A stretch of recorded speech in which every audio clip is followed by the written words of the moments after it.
Hervé Lebras, bonsoir. Vous êtes démographe, historien. Vous publiez L'âge des migrations aux éditions Autrement. Alors merci d'être sur ce plateau parce qu'on va décortiquer ensemble ce chiffre qui a été publié lundi par le ministère de l'Intérieur.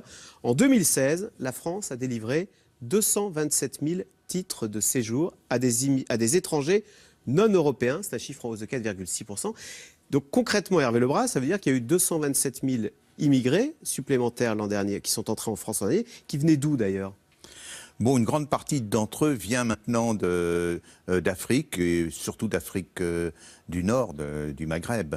Mais ça s'est diversifié, c'est un peu comme dans tous les pays développés. Désormais, il y a aussi des Asiatiques, il y a aussi des personnes qui viennent d'Amérique du Sud. D'accord. Alors, il se trouve que lundi, quand a été publié ce chiffre, notre invité à votre place, c'était Nicolas Dupont-Aignan, le président du mouvement Debout la France. Et il a tenu à réagir à ces chiffres qui venaient d'être annoncés et il les trouvait très importants. On écoute Nicolas Dupont-Aignan. 227 000 entrées légalisées. Et je ne parle pas des 50 000 qui demandent l'asile et qui ne seront pas acceptés et qui resteront, qui ne sont pas expulsés. Ça veut dire que chaque année, par exemple en France, c'est une ville de Bordeaux supplémentaire. Chaque année. En un quinquennat de François Hollande, mais c'était pareil avant, 1 million d'étrangers supplémentaires. Au même moment, on a perdu 1 million d'emplois.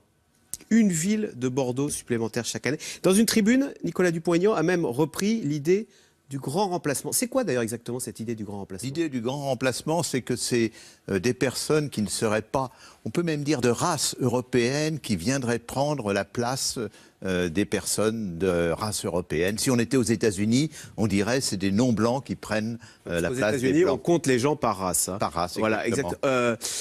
Si tant est qu'on arrive à les définir d'ailleurs. Très compliqué, je pourrais en parler longuement. Voilà, on ne va pas rentrer dans ce débat. En revanche, factuellement, il a raison. Une ville comme Bordeaux, chaque année de plus en France ? Alors, il a raison sur les 227 000 arrivées d'étrangers. Mais là où il a tort, c'est qu'il y a beaucoup de personnes qui repartent. Et on va voir lesquelles. Mais en fait, l'INSEE publie en même temps le solde migratoire, c'est-à-dire ceux qui sont arrivés moins ceux qui sont partis. Et le dernier solde publié par l'INSEE d'à peu près 70 000 personnes. Donc, ça veut dire qu'il y a... C'est une petite ville qui arrive dans ce cas-là. Si je compte bien, il y a 230 000 arrivées, mais oui, il y a 170 000 départs. Exactement. Même 160 000 départs. Voilà. Oui, c'est ça, 160 000. Il y a c'est très difficile de compter les départs, donc il y a un petit flou. Disons, c'est entre 140 et 170. Mais... Départs d'immigrés ? Non, justement, c'est là qu'il y a une différence importante. Les 2 tiers des départs sont en fait, un peu moins des 2 tiers, sont des départs de Français.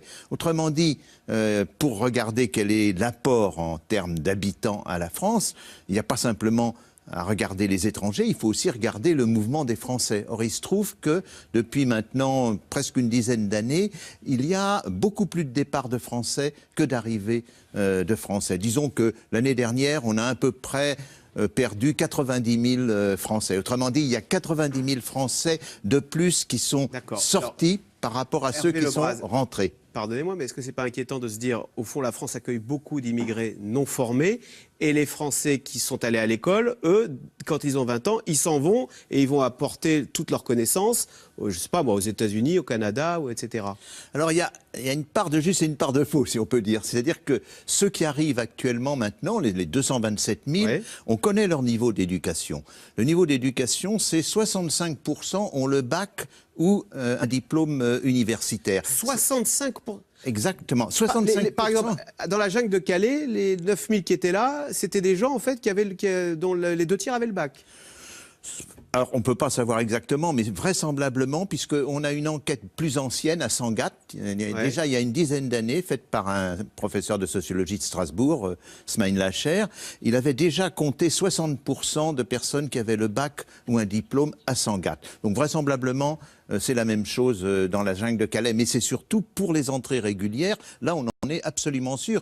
Et il ne faut pas penser que c'est les entrées régulières de gens qui viennent, par exemple, seulement de Chine ou bien de pays où il y a déjà un haut niveau d'éducation. Quand on prend le cas des Maghrébins, par exemple, les Tunisiens qui arrivent en France maintenant, ils sont un peu au-dessus de la moyenne. Plus de 65% d'entre eux ont le bac et en général un diplôme universitaire. Il faut voir que l'enseignement s'est énormément développé, particulièrement l'enseignement secondaire et universitaire, dans un grand nombre de pays du tiers-monde. Même les Africains qui arrivent de Côte d'Ivoire ou bien du Cameroun ont très souvent un diplôme. Ah, mais donc l'idée que les gens dans la misère en Afrique subsaharienne fuient leur pays et arrivent sans aucun bagage, elle est fausse cette idée. Les plus pauvres n'arrivent pas Vous savez, les plus pauvres, prenons par exemple le cas du Darfour, où il y a une guerre horrible. Les plus pauvres franchissent la frontière avec le Tchad et s'entassent dans un énorme camp qui est à 100 km de la frontière. Les Somaliens s'entassent dans un énorme camp de 500 000 personnes. Un bagage arrive à venir jusqu'au bagage. Oui, il faut avoir de relations, de l'argent, des relations, et surtout, il faut un bagage parce que quand vous avez un diplôme, vous pouvez vous déplacer avec votre diplôme. Quand vous avez une maison, un champ ou bien des troupeaux, vous ne vous déplacez pas avec votre champ, votre maison ou vos troupeaux. Alors Hervé Lebras, depuis le début de cet entretien, on ne parle que de l'immigration légale. Les 227 000, c'est légal, c'est des titres de... Absolument. Alors il y a l'immigration illégale. Alors là, on est dans le flou, il y a des chiffres. On nous dit entre 200 et 400 000, j'ai lu. Vous souscrivez à ces chiffres? Oui, mais vous allez voir, entre 200 et 400 000, c'est le stock, c'est pas ceux qui arrivent chaque année.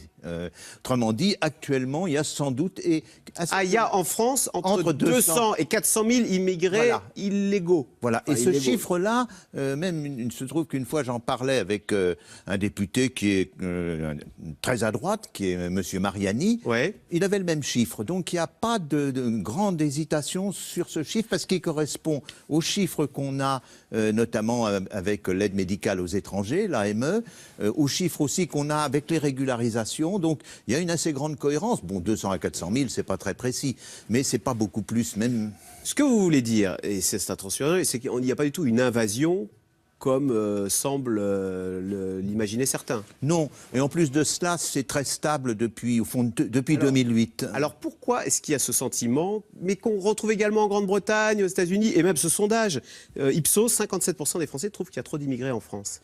Oui, c'est très difficile de comprendre. Là, je ne suis pas psychologue, si vous voulez. Je suis démographe et statisticien. Donc, et pourquoi il y a un rejet supérieur aujourd'hui à... si vous dites que c'est stable, c'était la même situation. Je pense qu'il y a... en partie une faute des politiques. C'est-à-dire que à l'approche des élections, on voit le thème de l'immigration monter dans la bouche des politiques. Et il y a un pays qui a été sage à cet égard, c'est le Canada. Les politiques ont beaucoup utilisé le thème de l'immigration au Canada.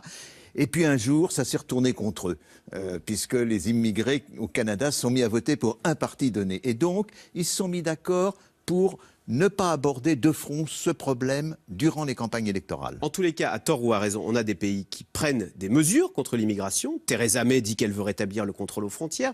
Donald Trump parle même d'un mur. Est-ce que ça marche? Est-ce que c'est efficace, qu'on peut reverrouiller ces frontières? Non, absolument pas. On le voit d'ailleurs, même simplement quand on a verrouillé les Canaries, les migrants qui passent clandestinement sont passés à ce moment-là par l'Afrique du Nord, par Gibraltar, puis ensuite on a verrouillé, ils sont passés par la Libye et encore maintenant, puis ensuite ils passent par l'Ukraine. Donc c'est pratiquement impossible. Ceci dit, ça permet, si on peut dire, ou bien ça sélectionne les migrants. Et ça, c'est terrible. C'est-à-dire que maintenant, plus on construit de murs, plus on a une machine à faire que ça soit les plus éduqués, les plus riches qui franchissent ces murs. C'est devenu extrêmement cher de passer d'Afrique illégalement en Europe. C'est tout un business pour contourner ces difficultés en plus de ça, c'est supplémentaires. Merci beaucoup Hervé Lebras. Donc je rappelle votre livre pour tout comprendre sur ces chiffres compliqués de l'immigration. L'âge des migrations, c'est aux éditions Autrement. Merci. Merci à vous. Vous restez avec nous tout de suite. C'est dans l'air. Caroline Roux, dernier débat ce soir pour la primaire de la gauche. Et à 3 jours du vote, on n'a toujours pas de favori. Alors, qui pour porter la gauche? C'est dans l'air est intitulé ce soir. Qui peut encore sauver le PS?